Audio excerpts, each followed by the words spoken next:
الندم. الندم إحساس وحش قوي. محدش بيحب يحس بالندم، بس في ناس شايفة إن الندم إحساس لابد منه. ده مش حقيقي. أي حاجة ندمت عليها، أي حاجة عملتها غلط، اتعلمت منها، مش كده؟ ده اللي احنا بنعمله، بنتعلم من أخطائنا، فما ينفعش نندم عليهم عشان اتعلمنا منهم حاجة.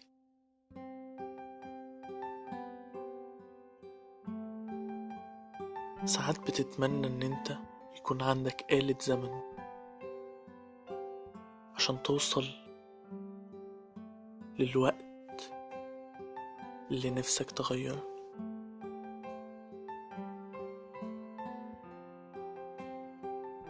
بس حاجة واحدة اتعلمناها من كل الأفلام اللي كان فيها آلة زمن: لما حاجة بتتغير في الماضي، المستقبل بيختلف قوي،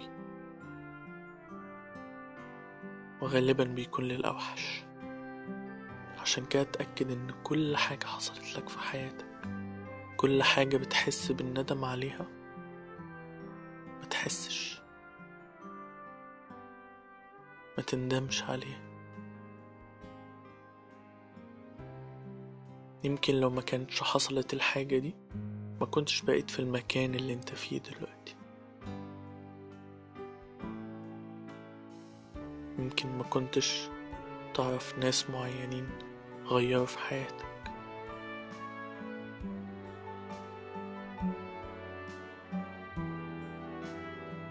يمكن حياتك كلها كانت اختلفت.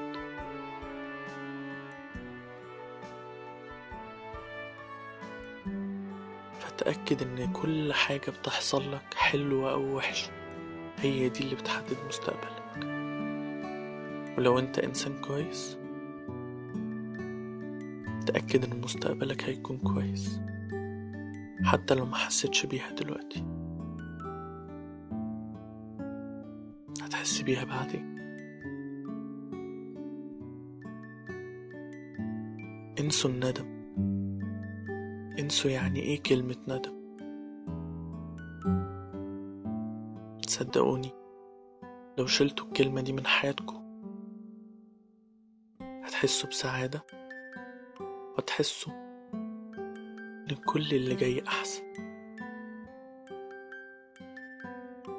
فعلا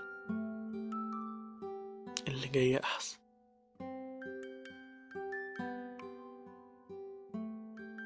ودي كانت تاني حلقة من سلسلة حلقات لنفسك وللناس. أشوفكم في حلقة جديدة، في موضوع جديد. مع السلامة.